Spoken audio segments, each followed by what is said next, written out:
हाय, तर आज मम्मीसोबत गेली मम्मीच्या आत्याकडे. तिकडे बोलवली. ही छोटीशी मुलगी एवढी क्यूट आहे, खूप मस्ती करते, खूपच मस्ती करते. माझ्या ताईची पोरगी आहे आणि खूप आगाऊ पण आहे. नंतर मम्मीने बनवली भाकरी, कोलंबीचं कालवण आणि काकडी, एक नंबरच.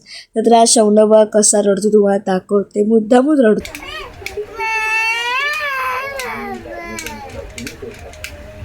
बघा किती मुद्दामून रडतो, मध्येच खेळतोय, मध्येच रडतोय. काकी खाली गेली तर हा नुसता रडतोय. हा पोरगा लय आगाऊ झालाय. नंतर मी बनवलं अंडा, कारण की मला अंडा बनवता येत नाही. फर्स्ट टाइम ट्राय केलं, कारण की मम्मी नुसती मला बोलते बनव बनव, सासरी जाऊन काय करशील, मी काही पण नाही करणार, अशीच बसून खायला. बोलली तू ये माझ्या सासरी जेवण करायला. नंतर मी तिकडून गेली श्रावणीकडे मेहंदी काढायला, कारण की दादाचं लग्न आहे 2 दिवसात. म्हणून श्रावणीला बोलले मेहंदी काढा, खूप चांगली मेहंदी काढते. आणि माझ्या मेहंदीचा रंग नाही आला तर होणार नवरा समजून जा, मी तुला खूप मारेल.